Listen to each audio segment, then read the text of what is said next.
country will have an opportunity to vote for an Irish Freedom Party candidate this time out.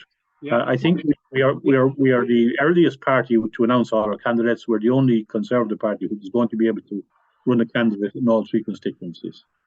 Yeah, Michael, just a question there for you.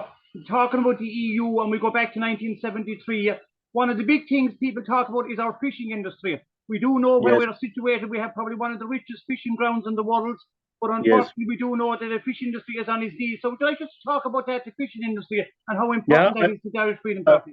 I would. It's very important for us. It's one of the biggest mistakes that we made, and unfortunately, when Ireland negotiated its entry, was in the process of negotiating its entry in 1972 into the European Economic Community, as it was then, shortly before we were obliged to sign on the dotted line, the French delegation came forward with the idea of making all of the fisheries communitarian property, the part of the acquis communautaire.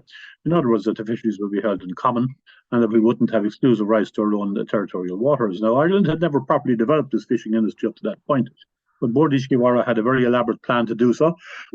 And when Paddy Hillary looked like he was going to agree to this, they begged him not. It would be a huge loss of a major asset for us. But he kind of had no choice. The British delegation, led by Ted Heath, he had been involved in the negotiation in the early 1960s and had foundered because the Dáil objected to Britain's joining for strategic and perhaps military reasons. And he had failed to bring Britain into the European Economic Community then, so he wanted it to succeed. And he dropped Britain's objection to the fisheries being made a communitarian area.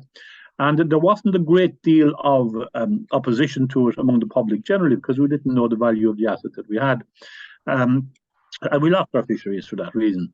It's estimated that the loss to Ireland of those fisheries, the total fish taken out of Irish waters by European boats, which they wouldn't have been able to do otherwise, is somewhere in the region of 220 million euros, 220 billion euros. That's far more than we've ever achieved under the Cameron agricultural policy or under direct transfers.